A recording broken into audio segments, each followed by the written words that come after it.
Совет мезгилде Кыргызстанда сөз эркиндиги жөнүндө сөз кылуунун кереги жок болчу. Массалык маалымат каражаттары үгүттөөнүн куралы катары гана кызмат кылып, каршы пикирлер дээрлик жок эле. 1991 эгемендүүлүк алгандан бери Кыргызстан ачык коомдук кура баштады. Биринчи көз карандысыз гезит, телерадио компаниялар пайда болду. Бирок бийлик аларды дароо коркунуч катары көрө баштаган.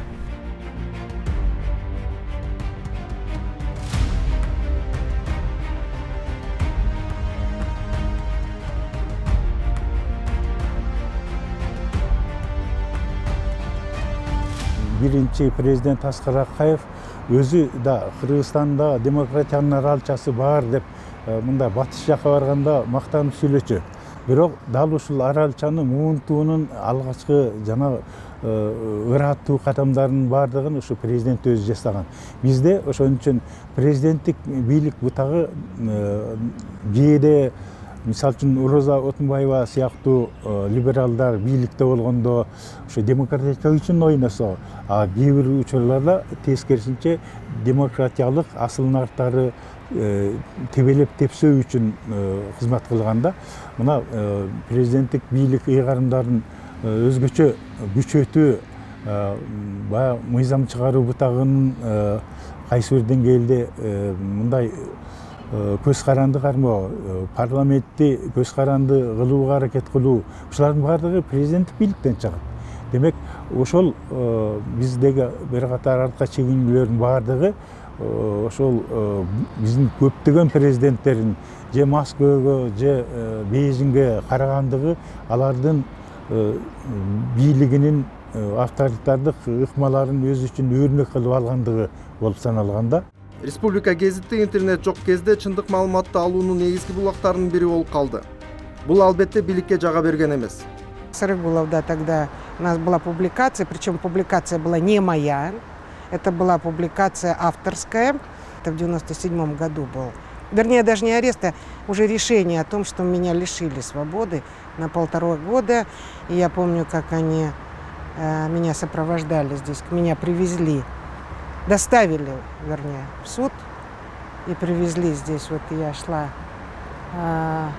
здесь в зал заседаний. В общем, меня приговорили к суду. И отсюда как раз вот этот ЗАГ увозил меня в СИЗО города Бишкека. 2005 жоо азан революция элге демократиялык өзгөрүүлөргө үмүт берген. Бирок андан кийин деле журналисттер өлкөдөн куулуп, сабалып өлтүрүлгөн. Алишер Саипов кандуу Андижан окуясын чалдырганы үчүн өзбек бийлигинин каарына түшкөн. Алишерге кайрылсам, караңгыдан жөө адамдар өтүүчү тротуардан бир киши чыгып Алишерди атты. Алишер кыйкырып жиберди. Бул киши мага тапанча таккандан кийин артка бурулуп жолдун каршы тарабына чуркадым. Ок аткан адамдын караңгыда жоголуп кеткенин байкаган соң, милиция чакырам деп Домбытадагы аялдамага чуркадым. Чалуудан кийин Алишерге чуркап бардым. Жанында эч ким жок экенин көрүп, кайра тез жардам чакыруу үчүн чуркадым. Жаш журналист боламын дегендерди биз окутуп, тарбиялап келаткан болчубуз. Алар уже жок, журналистке чыкты. Мен өзүм деле мисалы үчүн бир канча жыл уже журналистке менен алектенген жокмун да. Себеби бир жагы Алишер жоготуу, экинчи жагы мен деле ошондой болуп каламбы деген коркуу болду. 2010 дагы бир кандуу апрель окуялардан кийин убактылуу өкмөт авторитаризмге кайтуу болбойт деп убада берип, мамлекеттик пропаганда каналы болгон КТРди коомдук канал кылып реформалоого аракет кылган. Бирок кийин баары баягы эле эски кейиштүү абалга кайтып келди. 2 айдан кийин өлкөнүн түштүгүндө улуттар аралык кагылышуу чыкты. Ар кандай маалыматтар боюнча анда 1000ге чейин адам каза болгон. Жыйынтыгында кармалгандардын арасында Азимжан Аскаров эле. Бул анын укук коргоо ишмердүүлүгү үчүн өч алуу максатында жасалган деп эсептешкендер да бар. Мынакей 49 сот өттү. Базар коргондон баштап ошо адвокаттар Нурбек Тактакунов жана аябай сабалып, муну менен кошо сабалып, и даже айттыртпак болгонда ошо кармалгандачы укук коргоочуларды жиберген Роза Сакана, бирок аларга бул айта алган эмес. Мен кыйнадуу калдым депчи, бирок бүт көгала болгон. Сотко алып келгенде да баса албай көгала болгон. Бүт мыйзамсыздык нерселердин баары тең Аскаровдун башынан өттү жана өбөлөсүнөн. Ошон үчүн 14 жыл болду. Бүгүн да биз иштеп атабыз. Анткени Бириккен Улуттар Уюмунун Адам укугу боюнча кеңеши чыгарган корутумун бүгүнкү күндө Кыргызстанды иштеткенге аракет кылабыз. Анткени компенсация бериш керек жана каза болгонун аныктап, анткени пандемия убагында биз сурансак дагы доктор бербей койгон да. Ошо өзүнүн ички докторун алып барып, анан бул биз айтабыз, бул өзү өлгөн жок, муну жардам беришти өлгөнгө депчи. Анткени бүт кагаздарыбыз бар, колдо бар.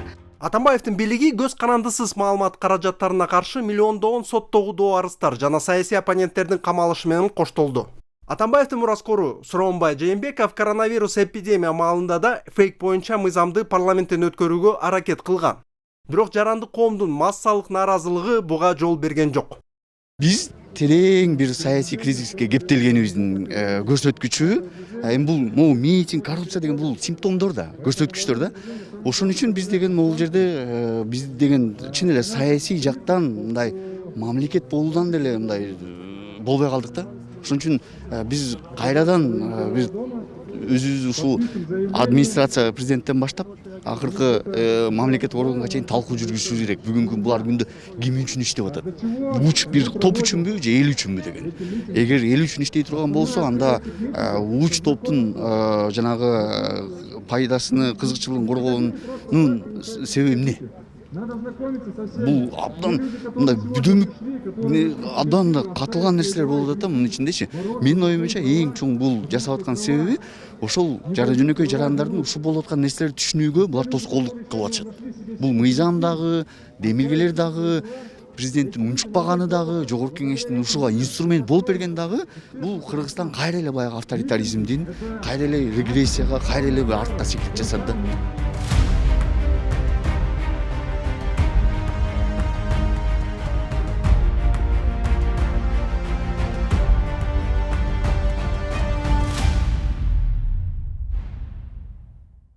Азыркы учурда сын үндөрдү басуу үчүн кылмыш кодексинин беренелери байма-бай колдонулууда. Журналисттерге, активисттерге жана блогерлерге ондогон кылмыш иштери козголгон. Эң көп колдонулган беренелер: улуттар аралык кастыкты козутуу, массалык башаламандыкка чакыруу, конституциялык түзүлүшкө каршы аракет. Бирок укук коргоочулар чындыгында көп иштер коррупция, адам укуктарынын бузулушу жана социалдык теңсиздик тууралуу материалдардын жарыяланышында болгон деп эсептешет. Негизи бүгүнкү ушул иштер боюнча мен бир да пост көргөн жокмун. Давай элдер чыккыла, эртең куралдарды алгыла, буларга баш ийбегиле, бул жерди өрттөгүлө же бул жерди давайте талкалайлык деген бир да постту көрө элекмин мен анализимдеги нермелер.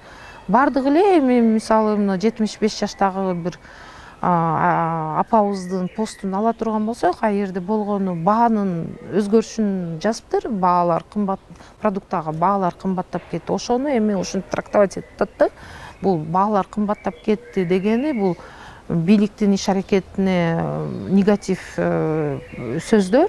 Анан кийин бунун артынан башкалардын да көз карашы өзгөрүшү мүмкүн. Анан ушундай негативдүү комментариялар көп экен деп онтип ошол эле баягы эксперттердин заключенияларын карай турган болсок, ошонун эле негизинде бул иштерчи. Эми бул иштердин артынан негизи эмнеге алып келет? Эми ар бир жаран мисалы өзүнүн укугун бир мындай ишке ашырардын алдында бир кандайдыр бир адилеттикке жетсемби деп ойлойт да. Анан кийин мынтип эле бир пост үчүн эле бир кичинекей бирдемени сүйлөп койсо эле, аны даже ошол критика болсун, мейли критика. Ал ким бирөөнү сындаганы деле бул нормалдуу нерсе. Анан ошону болуптур, бирөөнү ошо сындаптыр, бийликте отурган бир чиновникти сындап коюптур. Анан ошонун артынан эле камалып эле жата берсе, эртеңки күндө эч ким негизи реальный көйгөйдү айтпай калат. Бир да жаран кой, мен мына жер көйгөй, ушу действительно ушу жер даже ушу жер жарылып, жердин түгүнө түшүп кетип атса дагы айтпайт да. Коркот анткени, андан көрө түшө берсин дейт. Мен камалып жаткандан көрөчү. Бул эмнеге алып келет? Бул деген информационный вакуум деп коет. Бийликте информационный вакуум болуп калат дагы. Бийлик реалдуу картинаны, өлкөдө эмне болуп атканын билбей калат, көйгөйлөрдү билбей калат. Анан кийин көйгөйлөрдү билбеген, мисалы баягы мамлекеттик кызматкер өзүнүн ишин пландаштырганда, биз эми баардыгы госбюджетти карайлык, баардыгын алдын ала карашат да. ошону неме кылганда туура эмес пландаштырат. Мисалы керек эмес балким бирдемелерди пландаштырып коет да, а керектүү көйгөй ошо действительно элдин наразычылыгын көтөрүлүп аткан же элди мындай кыжалат кылдырып аткан маселелер чечилбей калат. Бул ошонго алып келет дагы, анан элдер акыры баары көйгөй деген көйгөй, наразычылык бул топтоло берет. Мен айта берем постоянно, бул топтоло берет. Ал эч жака жоголуп кетпейт да. Темиров Лайт жана ТС долбоорунун кызматкерлерине каршы иш эл аралык коомчулуктун өзгөчө көңүлүн бурду. Басмада иштеген журналисттердин ар бирөөсү түрмө абагында отуруп чыкты. Ошол эле учурда Жогорку сот өлкөдөгү саналуу көз карандысыз маалымат булактарынын бири болгон Клоп Медиа фондун жоюу чечимин күчүндө калтырган. Эми алар сүргүндө иштеге аргасыз. Учурдагы мезгилдин өзгөчөлүгү социалдык тармактардын маанилүүлүгүнүн жогорулашы менен бир гана журналисттер, саясатчылар эмес, катардагы Facebook, Twitter колдонуучуларды саясий репрессиянын курмандыгына айланууда. Саясатчыларга, блогерлерге, граждандык активисттерге контук жүргүзүлсө, азыр жөнөкөй соц тармактын колдонуучуларына дагы басым контук жүрүп жатат да. Мунун себеби эмнеде деп эсептейсиз? Негизи биз колдонуп жаткан репрессиялык ишмердүүлүк деп айтабыз. Репрессиялык тактикалар, бирок бул бийликке жакпаган терминологиялар. Мен ойлойм, дагы бир жылдын арасында биз мындай терминдерди колдоно албай калабыз. Бирок айта кетиш керек, бул нерсе өзү башынан мындай башталган. Укук коргоочулар, белгилүү оппозициянын өкүлдөрү жана активисттер ошолорго карата биринчи ооз жабуу болгон, кийин журналисттерге, анан бара-бара чоң блогерлерге, эми келип бул жөнөкөй колдонуучуларга, жөнөкөй жарандарга тийди да. Негизи бул ошо бүгүнкү күндө бийликтин жүргүзүп жаткан ишмердүүлүгү жана алар боюнча бул негативдүү өлкөгө дестабилдүүлүктү алып келген элементтерди жоготуу деген контекстте жүргүзүлүп жаткан иш-чара. Ошондуктан бул жерде көз караштар шайкештиги жоктугунун бир белгиси бар. 24-жылдын апрель айында Кыргызстандын президенти Садыр Жапаров чет элдик өкүлдөр деп аталган мыйзамга кол койгон.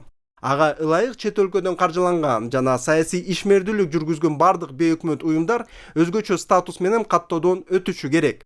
Натыйжада көптөгөн бейөкмөт уюмдар репрессиялардан коркуп, ишин токтотууга же ишмердүүлүгүн кескин кыскартууга аргасыз болгон. Чет элдик өкүлчүлүк жөнүндө мыйзам кабыл алынган болчу, бирок жакшы жагы ал ошол толук кандуу иштеген жок да. Ошондуктан көп нерсе ошол бейөкмөт уюмдар эркин иштөөгө мүмкүнчүлүк алды кыска убакыт болсо дагы. Бул ошол азыл отурумдук нерсе же аягына чыгат деп эсептейсиз? Кандай деп ойлойсуз ошол? Мен оюмча Кыргызстанга өтө көп геосаясий оюнчулардын өзгөчө таасири бар. Андан айта кетиш керек, бул ошо өзгөчө оюнчулдардын өзүнчө таасири болот жана биз аны кандай деңгээлде, кайсыл таасирге алып келет биз билбейбиз. Бирок айта кетиш керек, бул норма Кыргызстанда толугу менен иштеп кетиши өтө кыйын. Эмне дегенде биздин мамлекет өзү чет өлкөлүк грант, займ, кредиттерди көп иштетет. Ошондуктан бир нерсе айтыш өтө кыйын да алдын ала. Басма сөз эркиндигин чектеген дагы бир мыйзам Конституцияны жана эл аралык милдеттенмелерди бузган жалган маалыматтан коргоо жөнүндө мыйзам долбоору. Учурда каралып жаткан маалымат каражаттар боюнча ири айыптарды камтыган жана кайра каттоодон өтүү боюнча бүдөмөк талаптар менен коштолгон мыйзам долбоору кооптонууну жаратууда. Борбор Азия өлкөлөрү дагы сөз эркиндигин кысымга алган мамлекеттердин катарына кирди. 5 өлкө тең дүйнөлүк басма сөз эркиндиги индексинин эң төмөнкү орунга түшкөн. Кыргызстан рейтингде өз позициясын бир топ начарлатып, бир заматта 24 сапка төмөндөдү. Казакстанда биринчи жолу сөз эркиндиги Кыргызстандан да жакшы болуп чыкты. Чек арасыз кабарчылар уюмунун картасында Борбор Азиянын бардык мамлекеттери көчкүл кызыл түскө боелгон. Бул маалымат каражаттары бийликтин репрессиялык саясатына тууш болгон өлкөлөрдү көрсөтүп турат.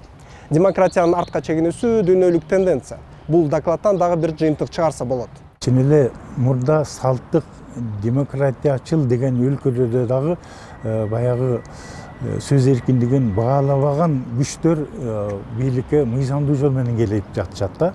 Анан алар жөн гана бийликке келбестен өздөрүнүн философиялык, саясаттык көз караштарын таңуулап жатышат. Аларга өзүнүн партиясынын же өзүнүн жеке бийлигинин мындан аркы чыңдалышын камсыз кылуу үчүн албетте либералдык басма сөздүн кереги жок.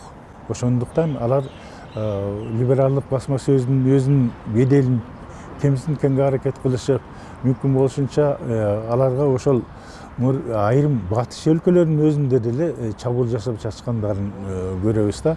Бул өтө кейиштүү нерсе. Биз жалаң гана Кыргызстандын демократиясы үчүн эмес, жалпы чөлкөмдөгү демократиялык жүрүм үчүн салым кошуусу керек. Кыргызстан эле демократия болуп, коңшу Казакстан, Өзбекстан артта кала берсе, анда анын деле Кыргызстан үчүн терс кесепети бар. Ошон үчүн биз ошол жарандык коомдун эл аралык чөлкөмдүк деңгээлдеги ролун дагы баса белгилешибиз керек. Коңшу өлкөлөрдүн жарандык коомдору жана ачык медиалар менен сөз кызматташыбыз керек. Менимче биз мындай артка чегинген менен, бирок таптакыр ошо жетишкендиктерден кол жууп калдык деп айтуудан кайманабыз. Себеби азыр дагы эле жетишкендиктерди сактоо үчүн мүмкүнчүлүгүбүз бар. Өлкөдө жана сыртта күчөп жаткан басымдын алдында жарандар сөз эркиндигин кантип коргой алышат? Кандай ыкмалар цензурага жана коркутууларга карабастан өз пикирин билдирүү мүмкүнчүлүгүн сактап калууга мүмкүндүк берет? Ушундай шартта коомдун үнү угулуп турушу үчүн эмне кылуу керек? Бул суроолорго жооп издеп көрөлүк. Мен жарандык коомдун келечегине ишенем. Жарандык коом кайсы бир деңгээлде артка чегинүүгө аргасыз болушу мүмкүн, бирок негизги асыл наркы бул сөз эркиндиги, басма сөз эркиндиги, ошо интернеттеги эркиндик. Ушуну жарандык коом түшүнөт деп ойлойм. Ошол үчүн ал күрөшө алат деп ойлойм. Себеби биз бул медианы жалаң гана ошо Кыргызстандын ички каражаттары аркылуу эмес, дүйнөлүк өнөктөштүк аркылуу дагы чыңдашыбыз зарыл деп эсептейм. Биз жалгыз эмесмиз. Бийлик органдары, прокуратура, башкалар ошо кээ бир эркин журналисттерди камакка алган учурлар бизде көбөйгөнү өтө өкүнүчтүү. Мына ушулардын баарын биз өзүндө болбой, жалпы коом өзүнүн мамилесин билдириш керек. Биз айырмалуу болуп келген өлкөбүз, чөлкөм боюнча. Ошо жакшы буга чейинки жетишкендиктер дал ушул эркин медиа менен байланыштуу экендигин биз баардыгыбыз, анын ичинде парламент дагы, сот бийлиги да, президент дагы, карапайым жарандар дагы билишибиз керек. Мына Орусиядан бизге качып келген далай жарандар бар азыр. Мына Украинага каршы баскынчыл согушту каалабаган, аны менен макул болбогон далай орусиялыктар Кыргызстанда жүрөт. Бул жерде алар дароо эле бизде эркин медиа бар экенин көрүп атышат. Мисалы үчүн Орусияда Facebook сыяктуу коомдук тармактарды ачууга эч мүмкүн эмес. Бул жерде ээн эркин Facebook'tu, YouTube'tu башкаларды көрүп салыштырганга мүмкүнчүлүгү бар. Мына ушул деңгээлибизден кол жуубаш үчүн биз дагы жарандык коом дайыма сергек болушубуз керек деп эсептейм.